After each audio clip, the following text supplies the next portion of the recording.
Olá! Seja bem-vinda, pastora Mara, pastora Resida. É um prazer, né? Hoje 13 mulheres aqui, né? No IBCcast, né? Lembrando que esse episódio ele não é ao vivo, tá? Ele está sendo gravado. Aproveitamos a presença da pastora aqui no seminário, da conferência, né? Da família.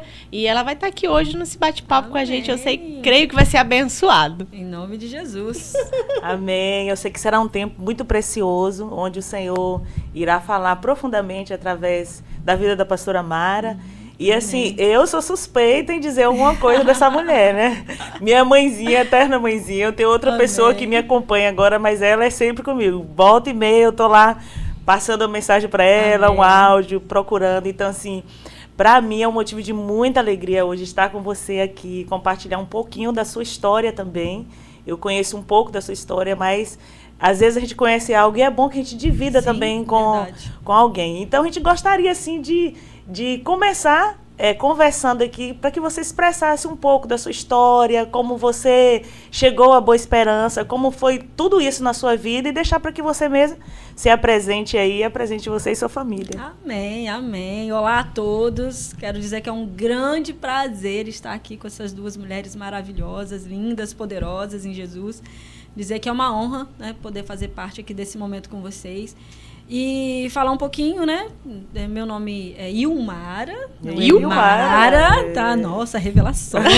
Não sabia, não. Meu nome é Ilmara, uma junção de Ildefonso com Marlene, misturaram os dois nomes, deu Ilmara, mas realmente, né, sou mais conhecida como Mara. E sou esposa do pastor Rodrigo, né, Amaral. Tenho 2 filhos lindos, Azaf e Tai, Azaf de 11 e Tai de 9. E nós hoje estamos ali pastoreando a Igreja Palavra e Poder em Boa Esperança, né, no estado do Espírito Santo. E como que eu fui parar no Espírito Santo, né? Nós somos naturais de Campos, tanto eu como meu esposo, nascemos em Campos, né? Fomos criados em Campos, nossas famílias estão lá. E no ano de 2005 nós ouvimos falar de Boa Esperança. Nós nunca tínhamos ouvido, nem sabíamos que existia a cidade de Boa Esperança. E aí em 2005... nós tivemos um convite para pregar na igreja de um amigo nosso, pastor Silvio, que fez o seminário conosco em Campos. Nós fizemos o seminário em Campos, né, no Seminário Batista.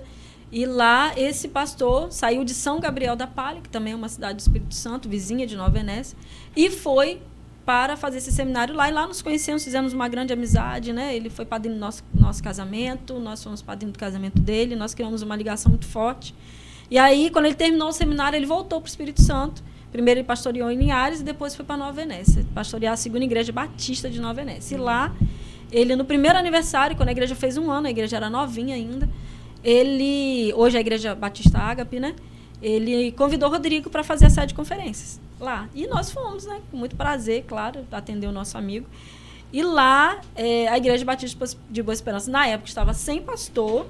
E aí, a Nova Venécia convidou, né, para estar lá, era um costume das igrejas batistas, acho que aqui também, né, faz aniversário, as outras vêm. Verdade. E lá, nós conhecemos os irmãos da Igreja Batista de Boa Esperança. Ali foi a primeira vez que nós ouvimos falar da cidade, conhecemos aqueles irmãos, e aí eles nos convidaram para fazer uma série de conferências na Igreja de Boa Esperança.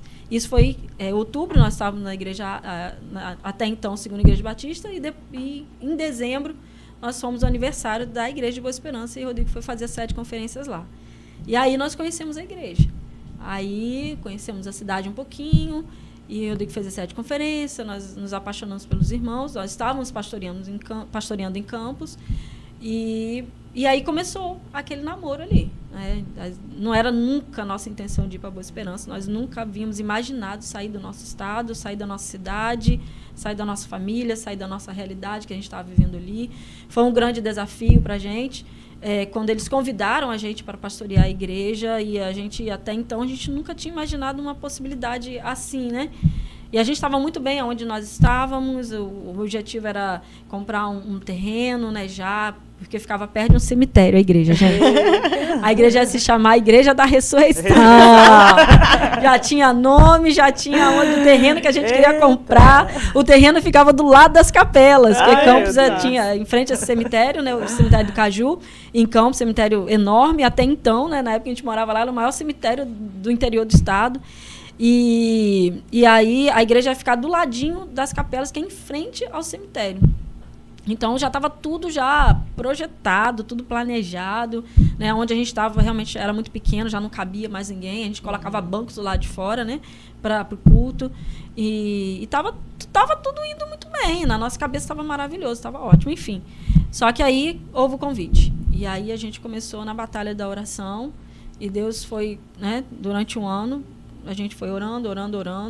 E quando chegou em setembro de 2006, a gente foi lá dar a resposta, só que a gente não tinha resposta. A gente saiu, voltou para campo sem resposta de Deus, porque Deus não disse sim nem não, então a gente não tinha o que dizer.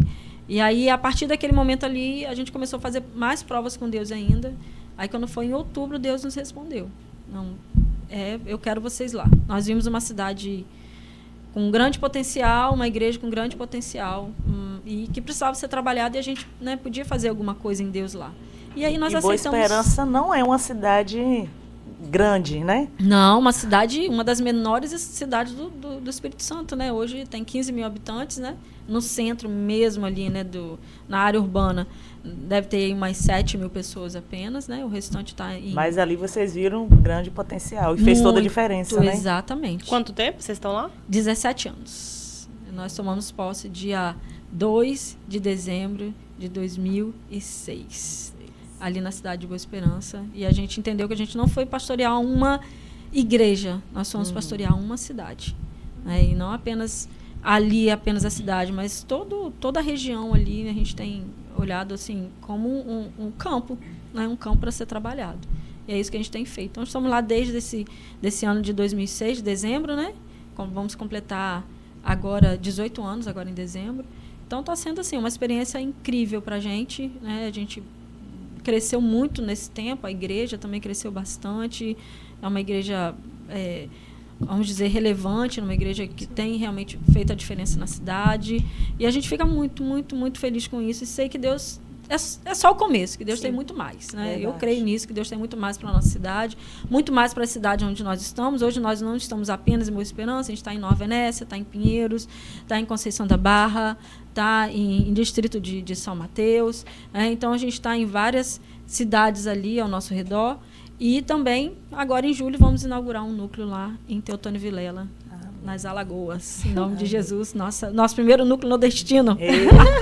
E importante, pastora Mara, que eu vi aí quando você colocou assim, a cidade era pequena, né? Sim, sim. E mais vocês acreditaram que tinha um grande potencial. E não só para a cidade, o Senhor alargou as fronteiras e está alargando mais ainda, né? Uhum. E isso é algo muito bom, quando um líder ele acredita, né, na expansão, acredita no que Deus vai fazer. Sim, verdade. Porque talvez, muitas das vezes, a gente pensa que tem coisas que é para nós fazermos. Sim, o Senhor ele vai nos dar as ferramentas. Uhum. Mas, às vezes, existem coisas que é o Senhor que vai fazer. Ele só nos quer ali, né, como um canal, né, para o Senhor estar nos usando, um instrumento. E é exatamente isso, porque não existe cidade difícil.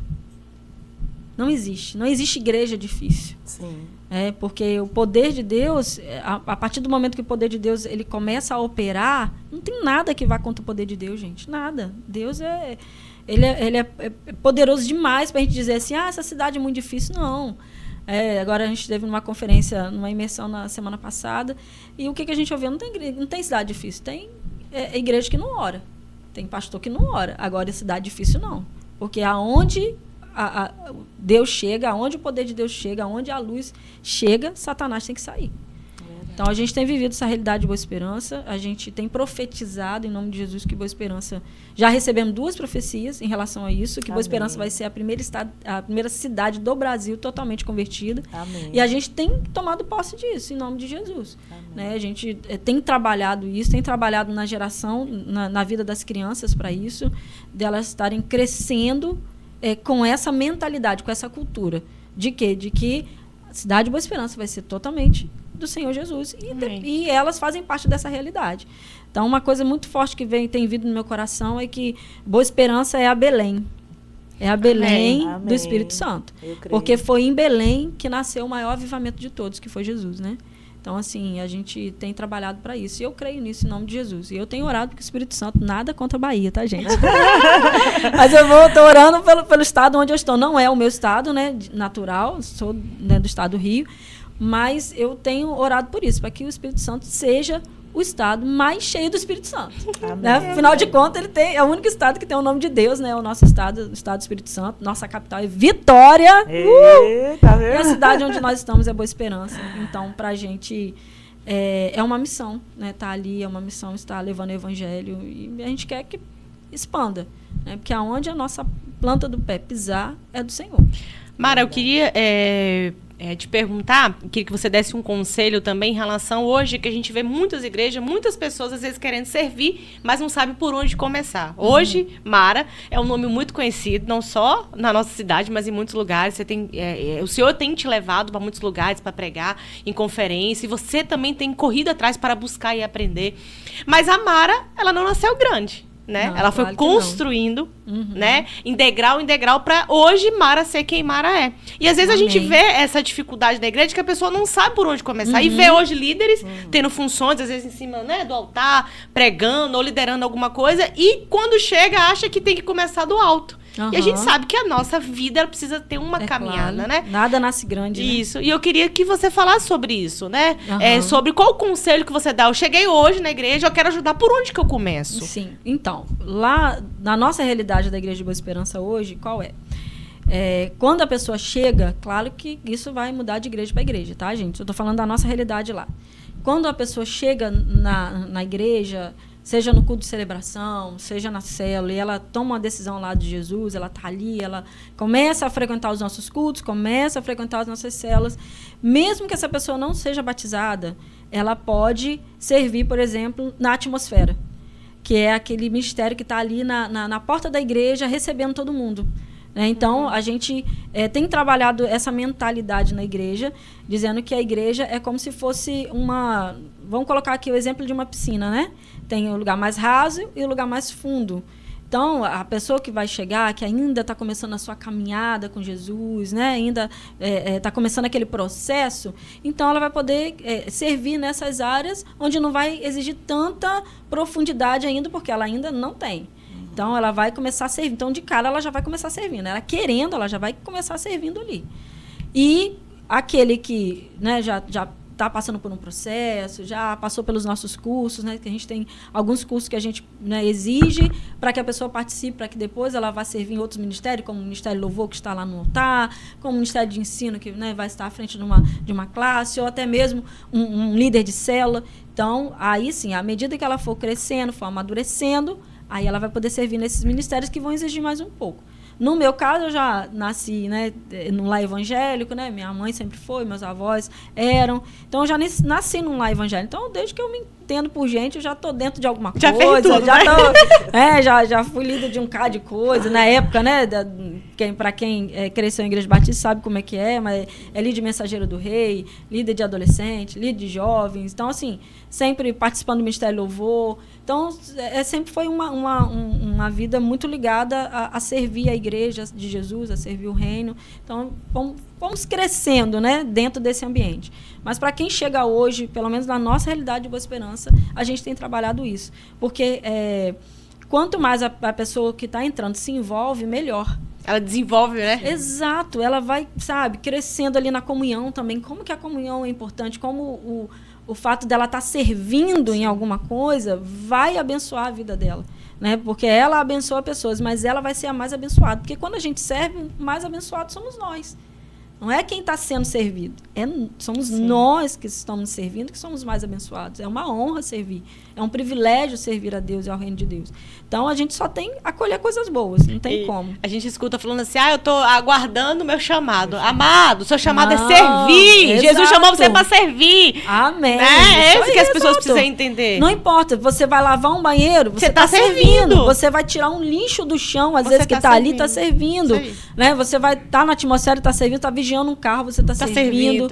Né? Então, não importa o que você está fazendo na casa de Deus. Seja do altar, o pastor que está pregando, né? Até o irmão que está lá vigiando o carro, está servindo ao reino. Porque isso salva vidas. Tá, gente? Isso salva vidas.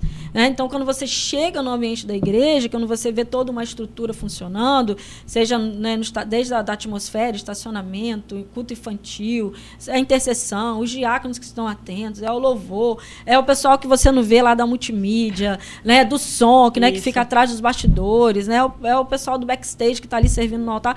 Não importa.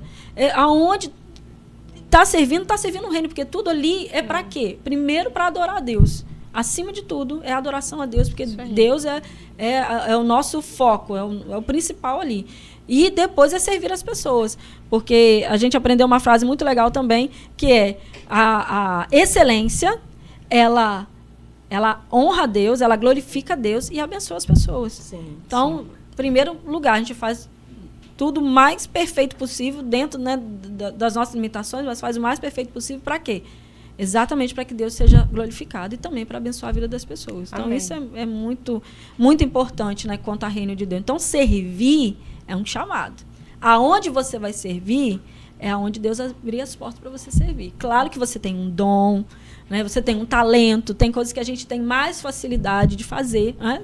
Cada um de nós tem algo que tem mais facilidade de fazer, mas isso não quer dizer que eu só vou fazer aquilo. Eu tenho uma voz para cantar, então só vou servir no Ministério de Louvor? Claro que não, amado. Claro que não, amada. Tem outras coisas na igreja também que precisam, mesmo que às vezes a gente tenha tanta facilidade. Mas o reino de Deus precisa crescer. E precisa amadurecer também, né? A pessoa chegou certeza. hoje, porque tem um talento do cantar, acha que para ele tem que ser cantar. Não, e não é. Você tem que amadurecer e primeiro, tem todo um processo. Todo um processo. Principalmente para quem está ali no altar, né? Sim. Que é o que a gente diz que é a vitrine da igreja, né? Onde tem... todo mundo está te vendo, então não é de qualquer jeito, não é de qualquer forma, tem todo um processo, todo um trabalho ali para que aquela pessoa, né, esteja ali. E tem que ter a vocação também, claro, né, o talento, né, sem dúvida nenhuma. E eu vejo também, pastora Mara, tem lugares e situações que muitas das vezes nós não somos vistos, mas servimos e faz toda a diferença para que outro seja visto. Com certeza. E a mesma importância. Exato. Né? E às vezes é uma das coisas, né, Dayana, que mais a gente se pega, a gente que está sempre à frente, liderando, a gente vê. Verdade. Que muitas das vezes a pessoa não quer ficar em um lugar que você seja visto. Acha que servir é só você ser visto. Não, e às vezes tem coisas que ninguém vai lhe ver, mas é essencial para que tudo venha a funcionar, né? Exatamente, que é o pessoal ali dos bastidores, né, que a gente fala, né? É a geração Ur, né, que a gente chama de geração Ur, que não era visto, não foi famoso como Josué, não foi famoso como Moisés, mas estava lá. Foram essenciais, né? Exatamente, estava ali servindo ao ministério do seu pastor, né, que estava servindo o ministério de Moisés, depois o ministério de Josué. Então, essa geração 1, ela é super importante, porque é ela que faz o culto, né, vamos dizer assim, ali, os bastidores funcionar, a semana funcionar. Né? Então, assim, não são aqueles que realmente aparecem, mas são eles que fazem ali, que movimentam ali o dia a dia da igreja, o movimento, né, de todo o restante do trabalho da igreja. É a geração 1 que mete bronca e vamos lá. E vai ser honrado da mesma forma. Eu creio também. A palavra de Deus diz que os levitas, né, que eram aqueles que serviam ao templo, né, ali toda aquela família, aquela tribo, né, de Levi sacerdotal, mas os porteiros eram considerados mais importantes do que quem cantava. Né? Aqueles que ficavam à porta do templo eram considerados mais importantes do que aqueles que estavam lá cantando. Nossa, então, assim, forte, claro, é forte. Então, às vezes a gente acha assim, porque eu tô... Não. Em primeiro lugar, se você acha que você está cantando é mais importante do que o outro, você não devia nem estar aí cantando. É verdade. Não devia nem estar aí, não tá. A soberba já está aí no coração. Exatamente. Já desce um pouquinho, meu filho, que é a glória de Deus, né? O que importa é que ele cresça e que a gente diminua, né? Então, assim, se eu estou hoje, né? Eu digo assim, qualquer pessoa, né? Se eu estou hoje no altar, eu preciso entender que aonde precisar servir, eu vou servir. Sim. Seja no banheiro, seja na portaria, seja varrendo alguma coisa, seja na cozinha, não importa. Aonde seja no Ministério Infantil, gente. Isso aí, meu Deus. Melhor ministério de todos. Pega a visão aí. Pega a visão, hein? Peguei Nossa prioridade são as crianças. Então, assim, aonde Deus te chamar, não importa. Vá, em nome de Jesus. A gente teve uma época que a gente colocou os ministros de louvor tudo para lavar banheiro, tá? Olha aí.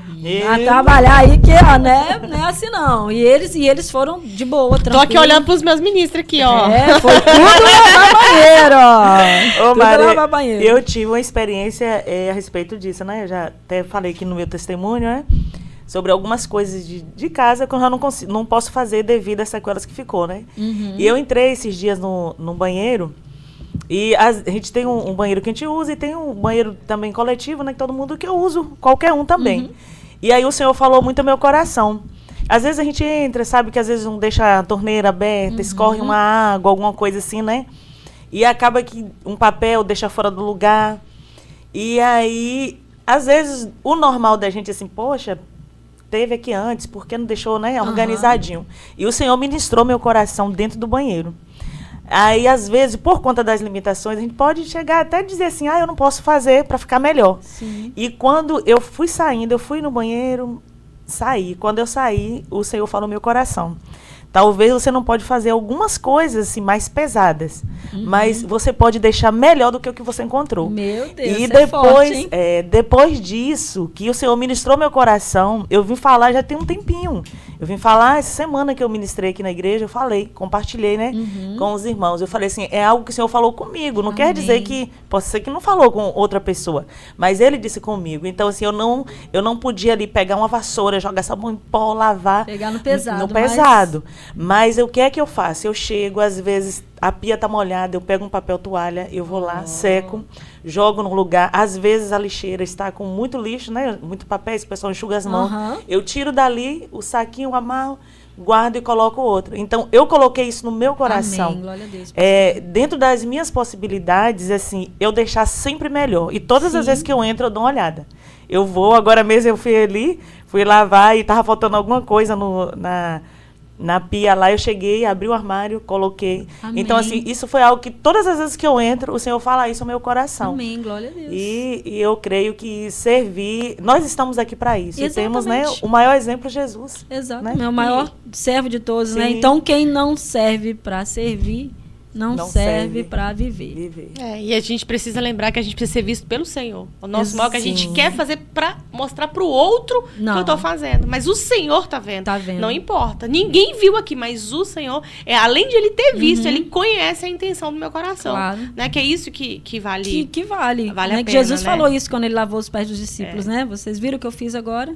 Eu sou o Senhor, mas eu servi a vocês, então vocês vão e façam o mesmo.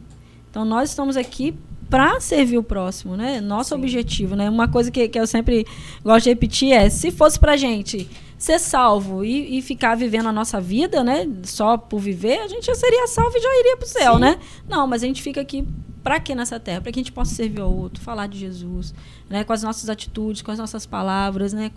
Realmente com todo o amor e o amor de Jesus. Né? O que você acabou de falar, não é para ser visto. Se você está fazendo algo para ser visto, já não é serviço a Deus, não é. Você está servindo a você mesmo, que era o que os fariseus faziam. Sim. Né? Jesus criticou muito os fariseus por causa disso. Eles faziam de aparecer. De aparecer. Faziam o jejum, ficar com aquela cara morrendo ali, só para o outro perguntar, e aí? Tá? Não, tô jejuando. Tô na luta. Tô na luta, meu Deus. Por quê? Para aparecer. Então, assim, claro que eu não tô falando que jejuar é um segredo, não, gente. Mas, assim, tem gente que faz realmente para aparecer. Então, se você está fazendo para aparecer, você está se servindo, não servindo ao outro. Né? Porque você está querendo aparecer. Então, nós temos que tomar muito cuidado com o nosso coração, porque a natureza pecaminosa, ela está o tempo todo gritando. O tempo todo ali. É a luta da carne contra o sangue. Aliás, da carne contra o espírito. Então, assim, a gente precisa vigiar. Por isso que Jesus falou, vigiar e orai. Então, vigia, crente, porque se a gente não vigiar, às vezes a gente acaba pecando nisso aí, né? Deixando que o orgulho entre, e aí quem cresce é a gente, não o Senhor. Então, a gente precisa diminuir para o Senhor crescer. E é o único lugar que, quanto mais a gente diminui, mais a gente cresce com o Senhor, né? Não tem lugar. Lá fora, quanto mais você cresce, mais você é conhecido, mais seu nome aparece. Exato. E aqui, na casa do Senhor, na presença do Senhor, é o único lugar que, quanto mais a gente diminui, mais o Senhor aparece. Falando nisso, Mara, na nossa vida cristã, a gente tem um processo de amadurecimento. Sim, né? A claro. gente chega cru como um bebezinho, tomando mamadeira, e ao passar do tempo a gente vai amadurecendo. Eu vi ontem algo que me marcou, que fala assim, a dor é amiga do propósito. Olha aí, verdade. Né? Porque todos nós aqui tivemos algum momento de dor, mas que serviu para um propósito para hoje sermos quem somos. Né? Mas foi preciso muito choro, muita dor, até pensar em desistir. Você teve um processo desse assim, difícil na sua vida? De todos, sim. Tive alguns processos difíceis. Porque não são vários, né, pastora? Exato, são vários, né? Como eu falei, eu nasci num lar evangélico e tudo, graças a Deus. Nunca tive nenhuma experiência fora igreja, né? Nunca me desviei, graças a Deus. Eu nunca tive nenhuma dificuldade nessa área, né? De estar no mundo, de nada, graças a Deus. Porém, eu tive uma experiência muito forte com o nascimento do Azaf. O mais velho. O mais velho, o de 11 anos. Seu primeiro filho? Meu primeiro filho. A gente já tinha 7 anos de casado, né? E aí, porque com 3 anos e pouquinho de casado, nós fomos para Boa Esperança. Então, a gente ainda não tinha filhos. E aí, quando nós chegamos em Boa Esperança, a gente falou, não, vamos primeiro se estabilizar, né? Se estabilizar aqui, deixar a coisa andar, para depois, né, se é isso mesmo que o senhor, né, vai confirmar a gente aqui, né, no sentido de... Porque aí, quando a gente chegou em Boa Esperança, as pessoas iam ficar 5 anos apenas, né? A gente falou, como Igreja Batista tem esse negócio de transferência, de sair, de receber... E realmente nós recebemos... A gente também ficou nessa crise dos 5 anos. Não foi? Porque a igreja, isso é normal numa igreja batista, gente, dos pastores mudarem, né? Sim. E aí, realmente, com 10 meses, a gente em Boa Esperança, nós chegamos em dezembro, quando foi em novembro de 2007, nós recebemos um convite, realmente, para pastorear uma igreja a 2 horas de campus. Olha que tentação, gente, que tentação. Pertinho de casa, né? Pertinho de casa, numa cidade bem legal, uma cidade até turística, né? Que é a Serra de Macaé. E, assim, ia ficar super perto dos nossos pais, da nossa cidade. Nossa, uma cidade mais desenvolvida, claro, que Boa Esperança, enfim. E foi realmente, assim, algo que deu aquela balançada no sentido, assim, por causa da família. Mas aí veio muito forte no nosso coração. Deus não teria levado a gente para tão longe para voltar. Sim. Isso veio muito forte. E a igreja ainda fez uma proposta indecente, gente. Vocês olham, eu vou te dizer para vocês. Qual a proposta que a igreja fez? A igreja falou o seguinte, ó, a gente fecha aqui com vocês, né? Vocês fecham aqui com a gente. E depois vocês vão ter 1 ano para ficar em Boa Esperança. Eles deram 1 ano a gente para ficar em Boa Esperança. Para arrumar a casa. Para arrumar tudo lá e tal. E a gente espera vocês 1 ano. Vocês só vão vir aqui uma vez no mês para ministrar a ceia. Serão nossos pastores. Vão estar vindo aqui uma vez no mês para ministrar a ceia, mas vocês vão ter isso 1 ano. Eles iam esperar a gente 1 ano. Coração. Aí, mas a gente teve muita convicção que não era o momento, que era Boa Esperança mesmo. E aí nós, né, agradecemos demais, né, por isso, pelo convite, pela honra. E a gente, né, recusou o convite. E aí, com 3 anos e meio em Boa Esperança, nós resolvemos ter um filho. O Rodrigo me colocou na parede, tá, gente? Se não for agora, não vai ser mais. Aí eu falei, beleza, vamos embora então. Aí eu demorei quase 2 anos para engravidar. E aí, no ano que a gente ia fazer 10 anos de casado, a Azaf nasceu, né, em 2013, fevereiro de 2013, nós íamos fazer 10 anos em julho, né?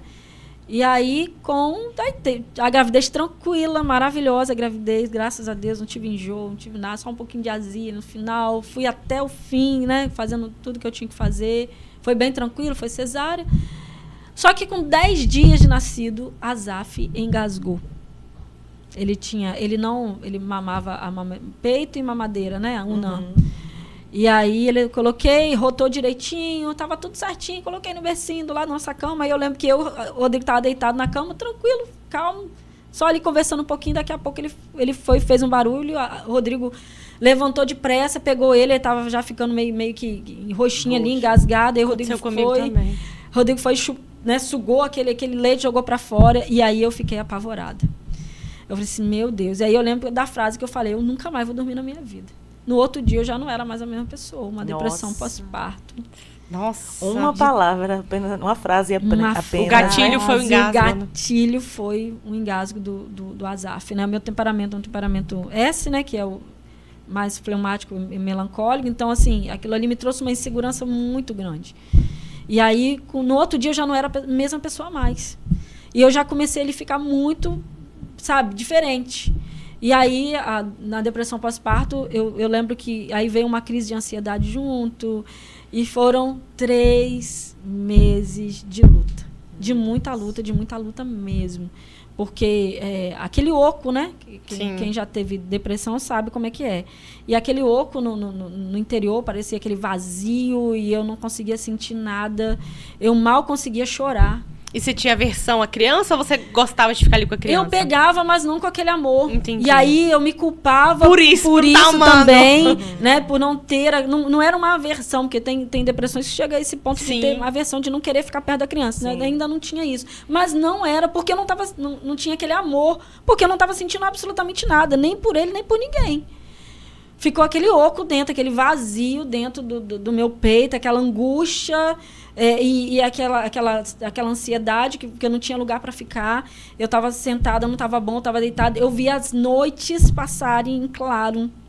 Eu amanhecia e anoitecia, e eu acordada. E aquilo suga a sua energia. Sim. Você fica... Eu falei, meu Deus, eu sou sua filha. E naquele ano, acho que foi o ano que nasceu mais bebê na igreja. Acho que tinha uns 10 bebês. E eu falei, meu Deus, por que comigo? Por que comigo? Né? Aquela crise, né? Aquela pergunta, até arrepiar. Por que comigo? Por que eu, né? Por que eu? Por que eu? Então, assim, o único lugar que eu me sentia bem era na igreja. Que eu me esforçava muito para ir à igreja. Então, o único lugar que eu me sentia bem era nos cultos. Aí eu ia para os cultos, né? Dos da noite, que a gente ainda tinha culto de manhã. Amanhã eu não ia, mas os da noite eu sempre me esforçava para estar. E a igreja entrou em oração, entrou em campanha. E eu lembro que... em fevereiro, né, o Azaf nasceu. Em março, bateu a primeira laje do templo novo. A laje da nave, aonde né, os cultos Sim. hoje. E eu lembro que eu estava muito mal mesmo naquele dia, mas eu fui lá, que eu queria olhar como é que estava tudo, né? Bateu a laje a noite toda, né? Foi quase... Quase não, foi a noite, foi desde o pessoal sair do trabalho até no outro dia de manhã batendo naquela laje, várias pessoas trabalhando, e eu fui lá um pouquinho, e aquilo também me marcou muito, porque eu estava muito mal naquele dia. Então, assim, eu fiquei um bagaço, assim, muito mal mesmo durante a depressão pós-parto, e aí eu comecei a ser acompanhado por um pastor, o pastor Josimar Ramos, não sei se vocês conhecem, ele é o líder do Bálsamo, um pastor do Bálsamo, é também pastor da Monte Sião. E aí ele foi na igreja do pastor Silvio, né, que a gente já conhecia ele de um retiro de pastores. E aí ele ia estar na igreja do pastor Silvio, o pastor Silvio, muito amigo, falou, Mara, você quer conversar com ele? Eu falei, eu quero. E aí foi a primeira conversa, e aí ele começou a me tratar. Mas ele era formado? Ele é psicanalista, né? Entendi. E ele também atende por conta da cura, né? Do programa de cura. Sim. Ele é mestre em cura interior. E aí eu tive aquela primeira conversa na casa do pastor Silvio com ele, e depois eu passei a Linhares uma vez por semana. Uma vez por semana eu ia a Linhares. E você entendia que estava doente, que nesse momento você precisava de cuidado? Sim, eu entendi que eu estava realmente passando por uma depressão pós-parto. Eu fui ao médico que fez o parto do Azaf, ele falou, você está com indício aí de depressão. Fui numa psiquiatra que o próprio pastor Josimar me indicou, ela passou os remédios, mas eu decidi não tomar os remédios. Comprei os remédios e fiquei naquela luta, naquela crise. Tomo, não tomo. E foi uma crise tremenda. O pastor Josimar falou para mim, não é pecado você tomar um remédio. Você pode tomar, o remédio vai te dar uma energia. Mas eu decidi, não, eu não quero tomar. Eu quero ficar na dependência de Deus. Foi uma decisão minha. Não estou dizendo que você tem que tomar essa atitude, tá? Estou dizendo que essa foi uma atitude minha. Foi um processo seu, Foi o meu processo. Eu decidi depender só de Deus. Eu decidi fazer isso. Então, naquele período, eu passei um período... Foi difícil, né? Foi muito difícil. Mas eu decidi depender de Deus e continuei os processos, né? O processo, tive uma consulta apenas com a doutora Betânia, que é psicóloga. Ela me atendeu também, uma vez apenas. Mas o meu processo todo de acompanhamento foi com o pastor Josimar. Então, esse período, foram 3 meses que eu me lembro, porque começou... A Azaf nasceu dia 15 de fevereiro. Então, dia 25... Dia 26 de fevereiro começou a minha crise. Começou foram 3 meses, até o Dia das Mães, em maio. Eu lembro que o Dia das Mães, em maio daquele ano, foi a última sensação que eu me lembro que eu tive. Depois não tive mais nada, graças a Deus, glória a Deus, curada, para a honra e glória do Senhor Jesus. Então, esse foi o meu deserto. Esse foi o meu deserto, foi esse período. Teve outras dificuldades depois, porque eu creio que tem muito a ver com a construção do templo. Porque toda vez que você constrói um templo novo, você está trazendo ali, ou abre um templo, ou abre uma agência de Deus, né, uma igreja, você está ali tomando posse daquele território. Sim. Né? Você está abrindo uma agência do céu. ali é um local separado, é um local sobrenatural, um local divino ali, é a casa de Deus. Né? Nós somos templo do Espírito Santo, claro, não estou dizendo isso, tá? Não estou fazendo aqui uma doutrina, não, mas eu estou dizendo, aquele lugar é separado para isso. Sim. Né? Então, você está ali tomando posse daquele local, né? E mais uma vez, daquela cidade ali. Então, a construção do Templo Novo para a gente foi um marco. Né? Foi um marco muito grande. É um templo que foi construído para 1.500 pessoas. Ou seja, 10% da cidade de Boa Esperança. Então, foi um ato profético, foi um ato simbólico, a construção do templo. Então, eu creio que tem muito a ver com isso. Né? Foi uma retaliação. Exatamente. Também, né? Porque depois disso aí, isso foi em fevereiro. Né? Quando foi em dezembro, mamãe teve um acidente. Minha mãe teve um acidente, ela era zeladora de uma igreja, da igreja onde eu fui batizada, onde o Rodrigo foi batizado, lá em Campos, a igreja onde a gente participou há muito tempo. E aí mamãe ainda continuava lá, diaconisa, liderava trocentas coisas lá também, e ela é zeladora da igreja, e ela gostava muito também de ornamentar. E ela estava colocando a estrela para o Natal, para a comemoração do Natal. Porque foi 18 de dezembro de 2013. Mamãe pegou, subiu na escada, né, para colocar essa estrela. E aí, quando ela estava lá em cima, o segundo degrau, lá de cima, quebrou. E ela caiu com tudo no altar. E ela teve um traumatismo craniano severo. Que ela ficou aí no hospital 40 dias, né, entre a vida e a morte. E os médicos falaram, ou ela vai morrer, ou ela vai viver em estado vegetativo, porque ela teve perda de massa cefálica, quebrou o braço. Mas o pior de tudo foi o cérebro, né? Teve que tirar, né, ali o crânio, né? Teve que tirar aquela parte de cima. Até hoje ela não tem. Ela não quis colocar de volta. Enfim, foi muito difícil. E aí a gente entende que isso tudo é retaliação. Quando foi em janeiro, mamãe ficou 40 dias, né? E quando ela estava faltando 3 dias para sair do hospital, porque ela foi curada em nome de Jesus, ela saiu andando do hospital. Então, assim, quando estava faltando 3 dias, papai tem um AVC. Nossa. Um deserto atrás do outro. Um deserto atrás do outro. E isso tudo, o tempo sendo construído. Aí, nisso, quando a gente foi visitar a mamãe, nós batemos com o carro, né? Tivemos um acidente, né, de engavetamento. Um carro parou na frente. A gente era o terceiro carro e tinha um carro atrás da gente. Bateu na frente, bateu atrás. Quando a gente estava indo visitar a mamãe. Então, teve muitas... Eu entendo, assim, que foi muita retaliação do inferno por conta da construção do templo. E aí, 3 dias, papai teve AVC. Papai entrou no hospital falando assim, andando, falando embolado, mas andando. No outro dia, meu pai já não andava mais. Então, foi uma luta muito grande. Papai, né, saiu de cadeira de roda, mas logo depois, graças a Deus, né, hoje ele tem as sequelas do AVC, mas anda, faz as coisas dele tudo sozinho. E aí, isso foi, o AVC de papai foi em 2014. Quando foi em setembro de 2014, tudo na construção do templo. Em fevereiro eu ainda perdi um bebê. Que a gente decidiu ter outro filho logo, né? Aí quando foi em dezembro eu parei de evitar, de 2013. Em fevereiro de 2014 eu engravidei. Em março eu perdi esse bebê. E em abril eu engravidei do Itai. Eu estava grávida ainda quando a gente descobriu em setembro de 2014 o câncer da mãe de Rodrigo. O pai já tinha falecido, já logo que a gente chegou em Boa Esperança. E aí a dona Sônia, a gente descobriu um câncer de pulmão nela. Nunca fumou na vida. Nossa. Mas trabalhou numa casa de fumantes. Era fumante, né? Exato. E a vida toda tratando dor nas costas como se fosse coluna. E não era coluna, ela já era o câncer. Quando foi descobrir, já estava avançadíssimo. E aí, quando foi em maio de 2015, dona Sônia faleceu. Então, foi assim, um deserto atrás do outro, nesse período todo de construção do templo, né? Mas a gente entende que foi realmente uma retaliação do inferno e tal, enfim. Mas o meu deserto foi esse período. Marcou, né? Marcou. E não só marcou também que tudo que nós passamos, né, serve para nos fortalecer. E a nossa vida, eu sempre falo isso para a pastora, quando tem cura a gente já chama ela, porque ela viveu um processo. Viveu um processo. E ela tem que autoridade, né? Para você falar sobre aquilo, para você orientar outras pessoas, para você declarar na vida dela que você saiu, ela também vai sair.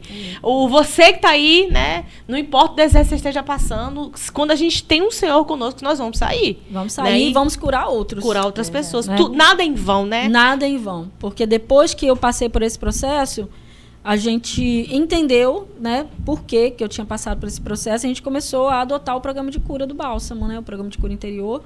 E a gente trouxe isso para a nossa igreja, né, como também um ministério, né, algo que a gente entendeu que a igreja precisava. Porque muitas vezes a gente passa por dificuldades e a gente não sabe por quê. Né? A gente não entende o propósito, né? Então, a gente A gente crê e realmente acredita que todo mal na nossa vida pode se transformar em bem. A palavra de Deus diz isso muito claro. E também que pode se transformar num processo de cura para outras pessoas também. Então, nada na nossa vida é em vão. Né? Todas as coisas cooperam para o bem daqueles que amam a Deus. Tudo tem um propósito, tudo né? Tem um eu propósito. tenho aprendido muito isso, que tudo na vida da gente tem um propósito. Não é por acaso sim, né? sim. As coisas venham a acontecer. Então, você que está assistindo aí, ó, se inscreva aí no canal, compartilhe.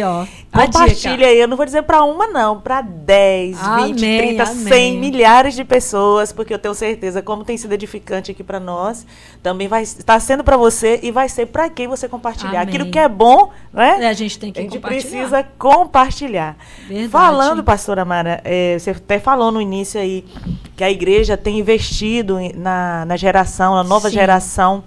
Eu acompanho também um pouco vocês ali e vejo o quanto vocês têm investido nessa nova geração. Vou deixar para que você fale. Tanto eu tenho observado que tanto na igreja, também fora da igreja. Aí eu gostaria que você falasse um pouco como tem sido a perspectiva da igreja para investir com as crianças da igreja e também as crianças fora da igreja. Sim, sim. Isso, para mim, é prioridade. Né? Para mim, isso é muito importante. Para mim, o Ministério Infantil numa igreja é o principal ministério. Gente, é o nosso legado. É o nosso legado. Se a gente não investir nas crianças hoje, nós não vamos ter futuro amanhã. Quantas igrejas na Europa, né, em outros lugares também, que não deram continuidade ao evangelho, que não falaram do amor de Deus. O Salmo 78, ele fala muito claramente sobre isso, né? Que Deus é um Deus geracional. Ele é um Deus geracional. Então, desde de Gênesis a Apocalipse, o que Deus exige de nós? Que a gente passe isso para os nossos filhos. Vocês vão contar as maravilhas, né, minhas, as maravilhas de Deus para os seus filhos. Então, vai ser de geração em geração. É sentado, é andando, é sentado, é deitado. Ou seja, o tempo todo você vai estar ali testemunhando. A gente está falando que você vai ficar pregando o tempo todo ali para o seu filho. Não é isso. Mas é a questão realmente também do falar, que é muito importante, do exemplo, porque o exemplo ele arrasta. Então, assim, não adianta. Então, nós precisamos deixar esse legado. A gente precisa realmente priorizar as crianças, porque Satanás tem investido nelas. Né? Pesado. Eu gosto muito de uma frase que diz: Satanás tem planos para os seus filhos. E você? Será que você tem plano para os seus filhos? Porque Satanás tem. Então, Satanás, ele está desde dali, ó, de criança, desde da menor idade, ali, desde o ventre. Sim. Desde o ventre, Satanás tem investido, porque a criança ela tem memória a partir dos 6 meses de idade. Então, tem muitas crianças que já sofrem rejeição dentro do ventre, porque a mãe não quer, porque o pai não quer. Então, assim, a criança sofre essa rejeição, muitas vezes, né? Então, assim, Satanás investe pesado desde o ventre e vai continuar investindo pesado, porque ele sabe que se ele ganhar já a criança ali, né, na primeira infância ali, pronto, ele já ganhou o ser humano. Então, ele vai continuar investindo pesado. Então, o nosso papel como igreja do Senhor, eu sempre repito isso lá na igreja, que as crianças, nossas crianças, não são apenas as crianças da igreja, são as crianças da cidade inteira. Sim. Então, são nossas crianças, porque nós não vamos dar elas para Satanás. Nós não vamos entregar as nossas crianças da cidade para Satanás. E nós também não tivemos filho para ir para o inferno. Então, a gente tem trabalhado isso. Forte sim. Isso, hein? Exato. A gente não tem filho para ir para o inferno, não. Eu não tive filho para ir para o inferno e eu tenho certeza que vocês duas também não. Os meus filhos vão para o céu comigo. Em nome de Jesus. Eu e minha família no céu. Eu e minha família no céu, exatamente. Então, isso depende de quê? Depende da gente. Sim. Nós somos responsáveis. Primeiro que os filhos não são nossos. A palavra de Deus diz que os filhos são herança do Senhor. Mas Ele nos deu o privilégio e a honra de criar os nossos filhos nos caminhos dele, para que eles sejam grandes homens e grandes mulheres do Senhor aqui nessa terra, para fazer a diferença. Então, assim, esse é o nosso papel, esse é o nosso legado que a gente precisa deixar. E quanto igreja? Quanto igreja, hoje nós trabalhamos, sim, nos cultos infantis, trabalhamos na nossa escola bíblica discipuladora e trabalhamos nas células. E é nas células que a gente alcança essas crianças fora da cidade. Porque quando a gente tem um número de crianças no culto infantil, né, na IBD, mas nas células esse número dobra. Porque as crianças que não são da igreja vão para a célula. Né? Às vezes vão só para comer, tá, gente? Mas não importa. Não importa, é verdade. A sementinha vai ser plantada, a sementinha tá né? ali. Então, elas têm ali um convívio. Tem crianças que só ouvem a palavra de Deus naquele dia da célula. só naquele dia da célula, que elas recebem uma oração, que elas recebem um abraço, que elas se sentem valorizadas. Amadas, né? Protegidas. Elas têm alguém confiar porque elas confiam no seu líder de célula. Então, isso é muito importante. E outra coisa, o ambiente profético, né? Um ambiente sobrenatural, porque cada célula é um ambiente sobrenatural onde Deus vai agir. E diferente uma da outra, né? Exatamente. Então, assim, Deus, ele está fazendo a obra na vida das crianças através dessas ministrações, né? Então, a gente tem os outros eventos, né? Durante o ano, festa e tal, mas o nosso, hoje o nosso maior alcance em crianças que não são da igreja, né? Que não tem esse convívio, os pais não são da igreja, nas nossas células infantis. Da última vez que você esteve aqui, eu não lembro se foi no culto ou se foi uma conversa, a gente conversando, você falando que a igreja também faz um trabalho bastante interessante com as crianças sobre a questão do assédio, né? Sim. Esse mês de maio é o mês laranja, né? É o maio laranja. E esse mês mesmo, nas nossas células, nós estamos falando sobre abuso infantil, para alertar as crianças. Uhum. E a gente teve uma experiência interessante, não legal, porque isso não é legal, mas uma experiência interessante, que em um dos nossos... geralmente a gente pega mais esse assunto nesse mês de maio, né? Que eles vão estar ouvindo na escola e também precisam ouvir no nosso meio da maneira certa. E nós tiramos um domingo para falar sobre isso no culto infantil. E nós temos uma atividade para as crianças, né? Um bonequinho. E aí tinha as zonas lá que colocava o pontinho lá, vermelho, onde não podia tocar. E as crianças fizeram esse trabalhinho e levaram para a escola. E aí, naquele domingo mesmo à noite, a menininha foi mostrar para a mãe. Mas a mãe estava com muita dor de cabeça, acabou não prestando muita atenção. No outro dia, a menininha insistiu com a mãe. Aí a menina foi falar com a mãe. Mãe, aprendi ontem e tal, que não pode tocar aqui. Aí ela foi e falou, o meu irmão tá tocando aqui. Nossa. Aí pronto. Aí foi aquela situação toda. Então, assim, por quê? Porque às vezes os pais não estão muito ligados vamos dizer assim... nos sinais que os seus filhos dão em relação ao abuso sexual. Então, hoje, interessante que esse mês, né, laranja, toda essa questão do abuso sexual começou com uma menina aqui do Espírito Santo, lá, né, que aqui a gente está na Bahia. Lá do Espírito Santo, vocês sabiam? Não. Eu não lembro exatamente o ano, mas tem já um tempo. Eu não estou lembrando o ano. Mas começou como? Uma menina, uma criança, foi sequestrada, foi violentada, foi espancada e foi morta. Nossa. A partir daí, dessa situação dessa menina que começou a mobilizar as questões de leis e tudo, né, para poder ter essa questão da proteção da criança.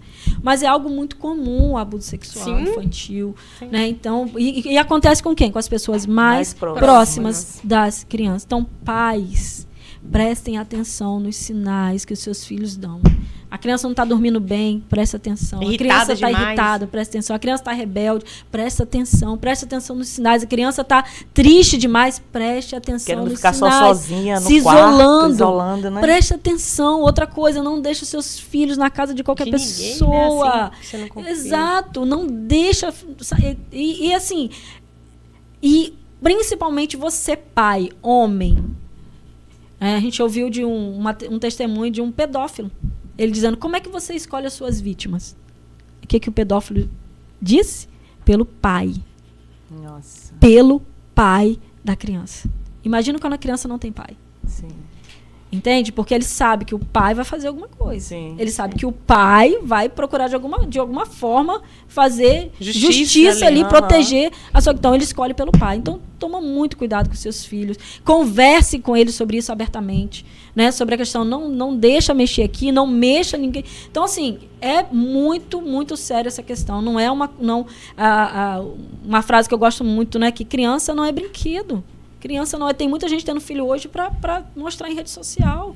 Criança não é brinquedo. Criança é um presente de Deus pra gente, é uma herança, que demanda cuidado, né? Demanda atenção. Então, principalmente agora para as mulheres, né? Eu vou deixar um recado aqui para as mães, né? Claro, se você tem uma necessidade muito grande de trabalhar, amém, né? Se você realmente precisa para essa questão né? da questão financeira da família, mas a mãe que puder abrir mão para priorizar seu filho, abra. Porque hoje, o que nós estamos... Nem que seja por um tempo, Por um tempo. Por quê? Porque hoje a gente está indo o quê? As escolas, pelo menos as públicas, né? Elas estão indo para tempo integral. Sim. Isso quer dizer o quê? Mais tempo Dentro da escola, com o poder público, e menos tempo com a família. Então, isso, para mim, assim, já sinaliza um problema. Né? Eu sei que tem pais que precisam.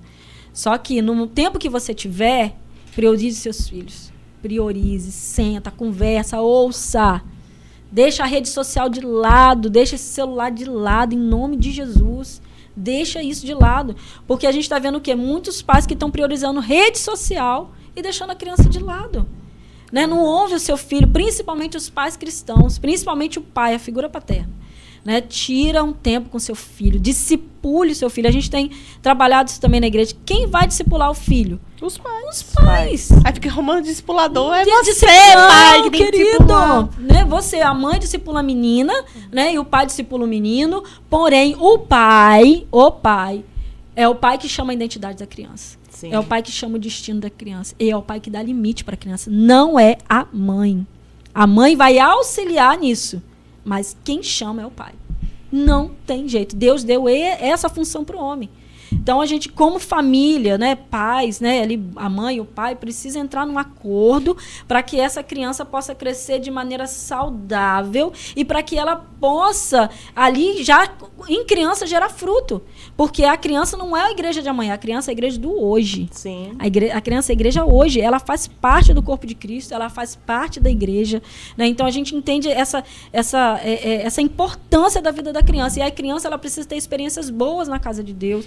A gente tenta proporcionar o máximo possível. Segunda-feira passada mesmo, eu estava olhando as crianças brincando de bola ali no pátio da igreja. Falei, isso é memória afetiva. Sim. Sabe, quando estiver lá adultos, você vai, meu Deus, como eu gostava de brincar de bola na minha igreja, como eu gostava de estar junto com os meus amigos. E o tio deles, né, que é o tio dos juniores, né, brincando de bola ali com eles. Então, isso cria memórias afetivas. Então, as crianças precisam ter essas memórias boas com a igreja. E o tempo não tira, né? Oi? E o tempo não vai tirar. Não vai tirar. Então, a gente não quer que a criança tenha aquela... minha igreja era chata. Minha igreja... Não, a gente quer que a igreja seja esse ambiente realmente onde a criança vai querer estar. Ter prazer. Prazer em ir. Né? Eu quero ir para a igreja, como a gente vê muitos testemunhos da mamãe, eu quero ir para a igreja. Então, a igreja precisa proporcionar isso o máximo possível. Agora a gente está com o nosso projeto lá do parque, né? E de toda a estrutura. Lindo, viu? O projeto é fantástico. E, em nome de Jesus, a gente está aí trabalhando para isso ser uma realidade na nossa igreja, porque a gente quer priorizar as crianças. A gente quer que todas as crianças de Boa Esperança queiram estar lá na Palavra e Poder. Em nome de Jesus. Querendo ou não, para uma criança, elas precisam ter um atrativo. Sim, né? sim. Eu vejo que passou-se o tempo de as crianças já passam a linha. Sempre falava muito isso, né? Dava um papel, um lápis de cor, que naquele tempo eu me lembro que a gente usava, era um gasto de papel, sei que serviu para aquele tempo, né? Sim. Mas hoje é uma outra realidade. Não dá para uma igreja pensar dessa maneira mais. E também nessa área aí das crianças, eu vejo também que vocês têm alcançado também nas escolas. Como é que tem sido essa experiência lá para vocês? Às vezes eu vejo você lá toda de Mulher Maravilha. E assim, eu vejo também até a disponibilidade também, porque hoje é algo também que eu já até coloquei para as meninas aqui, a turma do Ministério Infantil. Mas também a gente vê às vezes, uma dificuldade também de servos. Eu já peguei essa palavra aí, voluntário, já coloquei de lado. Já peguei na mesa ontem à noite, entendeu? Amém. Então, assim, de servos que estejam ali disponíveis, né, naquele momento ali, às vezes por conta da escola e durante o dia, né? Sim. E eu vejo que vocês têm alcançado também as escolas. Isso tem sido difícil, devido até também que a gente tem visto hoje em dia que até você falar de Jesus, né? Às vezes é complicado em uma escola, né? Sim. Tem escolas que eles não aceitam. Não aceitam. A gente tem Eu não sei qual a realidade de vocês lá de Boa Esperança e como é que tem sido isso aí para vocês. Hoje, na cidade de Boa Esperança, a gente tem muita abertura nas escolas municipais. Nas escolas estaduais, nem tanto. Né? Porque... infelizmente a gente tem essa eu não sei se eu posso falar isso aqui, se não puder depois vocês cortam. Mas toda escola que está na linha esquerdista, ela vai ter muita resistência à Igreja de Jesus, porque eles não querem ouvir o que a gente tem para dizer. Eles não querem né, que a gente chegando lá, a gente vai contra as ideologias que estão sendo pregadas ali. Então, se uma escola tem uma linha esquerdista, que as nossas escolas estaduais lá têm essa linha esquerdista, não vai querer a nossa presença lá. Isso é básico. Nas escolas municipais, a gente tem uma abertura maior, né? Então, assim, a gente tem aproveitado essas oportunidades. A gente tem um grupo, né? Que a gente, né, já tem um grupo fechado. Fechado, assim que eu digo, um grupo já que está com a gente. Que faz esse trabalho. Desde o ano retrasado, onde a gente começou em outubro. Do ano retrasado veio esse, né, despertamento, assim, a gente vai nas escolas. Então, a gente preparou algo e ofereceu para as escolas. A gente tem isso aqui para trabalhar no Dia das Crianças. Vocês gostariam de receber a gente? A gente, né, que se colocou à disposição. E aí, as escolas que se colocaram à disposição, nós fomos, fizemos. Aí, em dezembro, nós voltamos, em algumas fizemos, em outras que queriam para outubro, mas aí já tinha passado, não deu para atender todo mundo, nós voltamos em dezembro. Aí, o ano passado também nós fomos em algumas, esse ano também nós já fomos em uma. Então, assim, é aquele grupo que está à disposição, né? Nós já nos colocamos à disposição de todas as escolas para isso, né? Para que o evangelho seja pregado. A semente, né? A semente esteja lá. E aí, claro que tem pessoas de Deus dentro das escolas também que facilitam essa nossa entrada. Mas, assim, é algo que a gente tem orado, né? Porque na escola a gente consegue alcançar muito mais crianças, né? Nesse sentido, né? De pessoas que ali também nunca ouviram falar de Jesus ou vivem naquela bolha da religião. E aí a gente consegue entrar e é muito legal, uma experiência incrível. E é sobre isso que eu queria falar, porque assim, hoje as crianças têm a oportunidade de conhecer realmente Jesus e não a religião. Não a religião. Porque a gente não fala da Igreja Batista. Sim. Porque eu não sei, né? Mara já cresceu na igreja, Rezilda não sei, mas em algum momento a gente conhecia a religião. Exato. Né? Não pode isso, não pode aquilo. Tanto que até hoje isso ainda respinga, né? Isso. Não pode falar sobre religião. Isso. Exatamente. Sobre Deus, Jesus, né? Alguns lugares ainda E o nosso objetivo não é falar da nossa igreja, gente. Nosso objetivo é pregar Jesus. Isso. E se hoje vier para nossa igreja, é bônus, né? Não... Porque a gente sabe que lá a gente vai cuidar da melhor maneira povível. Não que as outras não cuidem, mas nós vamos fazer da melhor maneira possível, mas nós não vamos ali falar de igreja. E foi criado como se falasse de Deus, algo que era totalmente, sabe, algo muito distante. Hoje a gente sabe que Jesus está aqui do nosso lado, ele é nosso amigo, nosso pai, nosso companheiro, né? E que nós somos a Bíblia que as pessoas leem, isso é muito forte, Exatamente. Né? E um privilégio eu vejo também de uma criança já ouvir falar de Jesus, caminhar com ele desde criança. Então, isso é incrível. Enquanto muitos, às vezes, né, não tem esse privilégio de conhecer na fase adulta, ou na fase terminal, né? Verdade. E eles um suspiro ali, que muitos têm oportunidade. Igual o ladrão da cruz, né? No último minuto. No último minuto, né? Do segundo tempo da prorrogação. Então, há um distanciamento muito grande entre religião e Deus. Né? Sim. A gente precisa se aproximar de Deus, né? Não é uma religião. Isso. Jesus não é uma religião. Nós estávamos em Israel em 2019. Nós fomos, né, visitar, peregrinar, né? Porque Israel não é turismo, é peregrinação. E nós estávamos lá. E aí, um judeu messiânico, né? O que é o judeu messiânico? É aquele judeu que aceitou Jesus. Né? Porque o judeu tem muita dificuldade, né? Em relação à pessoa de Jesus. Uma boa parte deles não creem, estão ainda esperando o Messias, né? Entendi. Tanto que lá eles estão com tudo pronto para construir o terceiro templo, né? Aliás, o terceiro templo. E só não construíram porque não tem um local, né? Porque hoje quem está lá no local do templo é a mesquita muçulmana, né? E aí, esse judeu messiânico, que era um dos nossos guias, que estávamos em 4 guias, né? Cada um guia, um ônibus. E aí Rodrigo foi e perguntou para ele, falou com ele, né? Perguntou, e como é que foi a sua experiência, né, com o cristianismo e tal? Ele falou assim, eu não tive uma experiência com uma religião, eu tive uma experiência com uma pessoa, a pessoa de Jesus. Isso é incrível, isso é maravilhoso, porque nós não seguimos uma igreja, nós somos a igreja. Somos, né? Nós aqui, nós todos que estamos aqui nesse estúdio, nós somos a igreja de Cristo, nós somos o corpo de Cristo, nós não seguimos uma igreja. E nós não seguimos uma religião, nós seguimos uma pessoa, essa pessoa é Jesus. Então a gente tem que tomar muito cuidado com isso, porque às vezes a gente acaba se perdendo, defendendo algo que não é uma realidade. Então, assim, a gente serve em uma igreja local, porque a igreja local ela é bênção para aquela cidade, é necessária, né?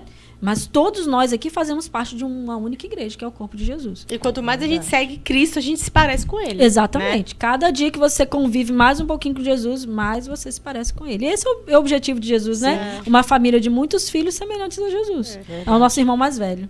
E voltando lá para a Bíblia, né?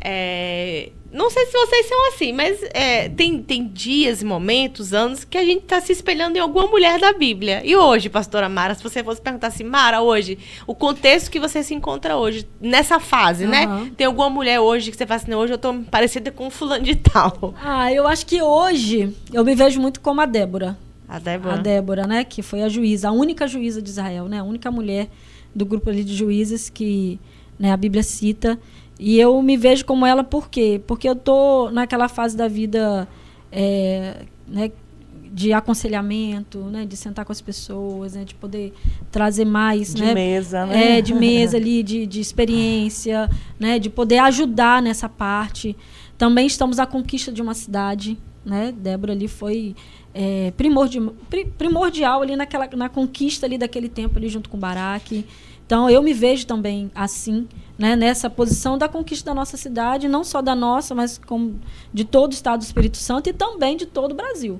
Sim. Então, eu me vejo hoje aí na pessoa da Débora. Minha fase hoje, eu acho que é a Débora. Em nome de Jesus, dessa questão tanto de aconselhamento, de estar ali, podendo ajudar nessa parte, né? Como também da conquista da nossa cidade ali, do Espírito Santo, do Brasil inteiro, em nome de Jesus. Arrasou.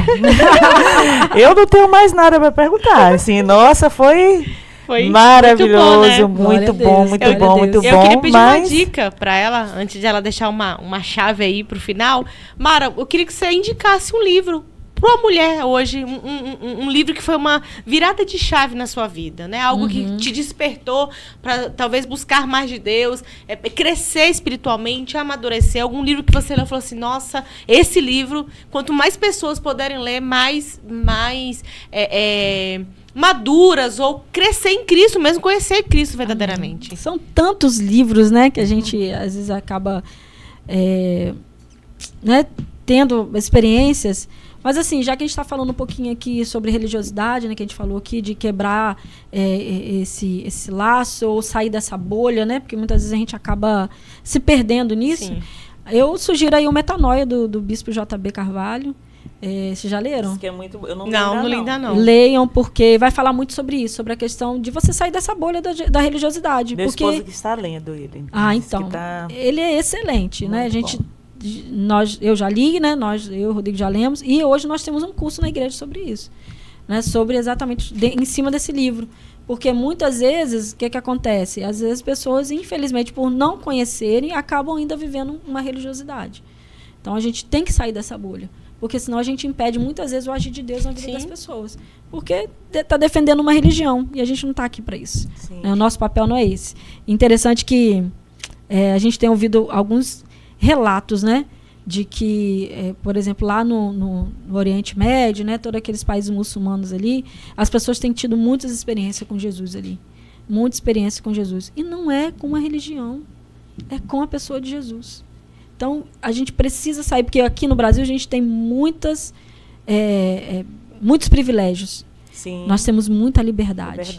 Né, de falar de Jesus, né? Tal. Então, a gente está perdendo tempo para seguir uma religião. Será que a gente vai ficar aqui patinando nisso o resto da vida? Não, a gente está servindo, a gente tem que seguir a Jesus, a gente está servindo a Ele. A gente precisa viver Ele, respirar Jesus, né? E no sentido de quem está conosco hoje é o Espírito Santo. Né? Quem está em nós, ou nós estamos nele, ou os dois, é o Espírito Santo. Então, a gente não pode simplesmente conhecer todas as doutrinas da nossa religião e seguir aquela cartilha ali, não. Nosso livro de fé, de prática, nosso manual é a Bíblia. O que a Bíblia diz é aquilo que eu vou fazer. O que a Bíblia me ensina é aquilo que eu vou fazer. Não é o que a religião está me dizendo, não. É a Bíblia, né? É a Bíblia. É o nosso manual, né? É o nosso manual. Então, assim, nós, enquanto igreja em Boa Esperança, a igreja local, nós somos a Igreja Batista, né? Aquela coisa toda, a gente respeita demais, mas eu não sigo a Igreja Batista. Eu sirvo na igreja local, que é uma igreja batista, mas eu não sigo a igreja batista, eu sigo Jesus. Então, a gente tem trago isso, né? A gente tem trazido isso para a igreja, para que a gente possa respirar isso, respirar Jesus. Buscar o Espírito Santo, é jejum, é oração, é leitura da Bíblia, é buscar, é TSD, sabe? A gente está cada dia mais implantando essa cultura. Jesus está voltando. Jesus está voltando, né? Tem muitos pastores que A gente não está nos últimos dias, nós estamos nas últimas horas. É verdade. Né? Provavelmente nós seremos, se não for a nossa geração, será a geração dos nossos filhos aí que verá a volta de Jesus. Porque a gente tem visto muitas coisas acontecendo realmente. As profecias terminando de se cumprir, né? E às vezes as pessoas falam tá, Jesus... Não, e se Jesus não vier, você vai, querido. Então, se Jesus não vier, você vai. De uma hora lá, agora, vai pra onde você. Eu quero ir pro céu. Eu vou pro céu. A escolha, né? Então, assim, a gente precisa tomar muito cuidado com isso, porque a gente não sabe, a gente não tem controle da nossa vida. Verdade. Então, se você que ainda não entregou sua vida para Jesus, entrega a sua vida hoje. Porque amanhã pode não existir para você. Então é uma decisão hoje, uma decisão de servir Jesus, de seguir Jesus, de aceitar realmente, se entregar para Ele. Não existe outro caminho. Não existe outro caminho. Se você ler a Bíblia inteira, você vai ver que ali é o melhor padrão de vida. Não existe outro padrão melhor do que a palavra de Deus. Por isso que Satanás quer tanto destruir os princípios bíblicos. Né, na cabeça das crianças, voltando lá para as crianças, na cabeça dos pequeninos, na cabeça, né, da humanidade. Teve um pastor que ele falou isso muito, eu achei muito interessante, né? Que quando Jesus veio, o Império Romano estava vivendo a pior fase em termos de imoralidade. Né? Teve até uma pessoa falando uma coisa que eu fiquei chocada, assim, que as crianças tinham que ter pessoas que levassem elas na rua para tudo quanto é lado, porque senão as crianças eram pegas para ser abusadas lá naquela época. Quando o cristianismo vem com Jesus, né, Jesus traz o cristianismo, Jesus traz a igreja, né, um novo padrão de vida, começa a mudar algo. Então o mundo começa a ficar civilizado. Né, começa a respeitar, né, começa a questão do casamento, né, de ter, ou seja, a moral, começa a viver um novo tempo. Agora Satanás quer trazer a gente de volta para lá, com a imoralidade, é a ideologia de gênero, Sim. é a pedofilia, é aborto, tudo isso. E sutilmente. Sutilmente, né, como se fosse algo bom, não é bom. Isso destrói vidas. Isso, Satanás querendo destruir a vida das pessoas, de alguma forma. Porque uma mulher que aborta, ela vai ter problema com depressão. Ela vai ter problemas seríssimos também. Isso afeta até a vida financeira da pessoa de todas as formas. Isso destrói a alma de uma mulher, porque é um portal para Satanás entrar. Sim. Então, assim, Satanás está tentando fazer de tudo para destruir a humanidade. Ele está usando, né, porque ele sabe que o tempo dele está acabando. Então, quanto mais pessoas ele conseguir levar para o inferno, para ele é melhor. Então, assim, o que ele está querendo fazer? Lotar o inferno, mas nós vamos esvaziar o inferno em nome de Jesus. Em nome de Jesus. Nós, como igreja, nós vamos lotar o céu em nome de Jesus, né? Porque quanto mais pessoas, né, a gente levar para o céu, melhor. E às vezes fala, Jesus está demorando. Está demorando, não. Imagina hoje, se Jesus voltasse hoje. Para aí, imagina. Vocês duas aí, todo mundo aqui. Se Jesus voltasse hoje, quantas pessoas você conhece iria para o inferno? Meu Deus do céu. E quantas você tem falado de Jesus, né? Porque às vezes a gente não tem feito a nossa parte, né? Exatamente. Não tem feito ID. Muitas das vezes nós não estamos sendo a Bíblia que as pessoas têm lido, né? Pelo para se aproximar de contrário, Jesus. Né? Infelizmente, né? Dá um mau exemplo, dá um mau testemunho. Então, a palavra de Deus que a vinda do Senhor ela não tarda. Deus sabe o tempo exato. Então, Sim. Deus é misericordioso. Se Jesus não voltou até agora, porque tem muita gente ainda para ser salva. Então, a gente tem trabalhado para isso, né? Para que mais pessoas possam ir para o céu. Mais pessoas têm a oportunidade de aceitar Jesus, né? Amém. É o nosso Amém. propósito, nossa missão. Amém. Estamos Uma bênção, caminhando aí a bênção para o finalzinho já. Gostaria de Amém. deixar que você deixasse suas considerações finais. E antes da pastora Mara, vamos fechar aí com ela, deixando, né, essas considerações. Mas gostaríamos muito, né, de agradecer você que está assistindo. Eu falei no início, de novo aqui, ó, compartilha que ainda dá tempo para a pessoa assistir. Eu creio que foi um tempo muito especial, muito edificante. Então, compartilhe aí para várias pessoas. Se inscreva aí no canal. E eu creio que vai ser uma bênção. E desde já nós já agradecemos, né, a pastora Mara também por estar aqui disponível, nos servindo, né? Servindo a Caravelas, não só a Igreja Batista, mas a Caravelas. Amém. E eu creio que o Senhor tem muito a continuar fazendo na vida de vocês. E aí vamos deixar uns minutinhos aí para ela deixar as considerações finais dela. Amém, amém. Quero agradecer também pela oportunidade de estar aqui nesse podcast. Muito legal a gente compartilhar das experiências, de tudo que Deus tem feito, né? Amém. Porque Deus é maravilhoso, Deus é perfeito, Deus ele quer transformar cada vez mais as nossas igrejas, numa casa de profetas. Então, a minha consideração final é essa: use a sua boca para profetizar. Amém. Profetizar mais de Deus na sua casa. Profetizar mais de Deus na sua família. Amém. Profetizar mais de Deus na sua rua, no seu bairro, na sua igreja, na sua cidade, no seu país. Não deixe o diabo usar a sua boca para amaldiçoar. Em momento nenhum, nada e nem ninguém. Verdade. Seja grato. Pare de murmurar, pare de reclamar da vida, porque Deus tem o melhor para você. Amém. Tá tudo pronto em Deus, é só você tomar posse. Verdade. Então, minhas considerações finais são essas aqui. Use a sua boca para profetizar onde quer que você esteja. É no seu trabalho, é na sua casa, é na sua escola, é na sua igreja, não importa. Abra a sua boca e profetize em nome de Jesus, porque toda a realidade em Deus pode ser transformada. Amém. Não existe cidade difícil, não existe igreja difícil, não existe estado difícil, não existe país difícil. Verdade. Porque o nosso Deus é maior que tudo e nada pode ir contra ele. Amém. Então é só abrir a sua boca e profetizar que tudo vai mudar em nome de Jesus. Amém. Amém. Glória a Deus. Amém. Fechamos? Amém. Glória a Deus. Deus abençoe. Nossa, passou a hora que a gente nem eu vi rapidinho, quando eu vi já era 1h10, eu falei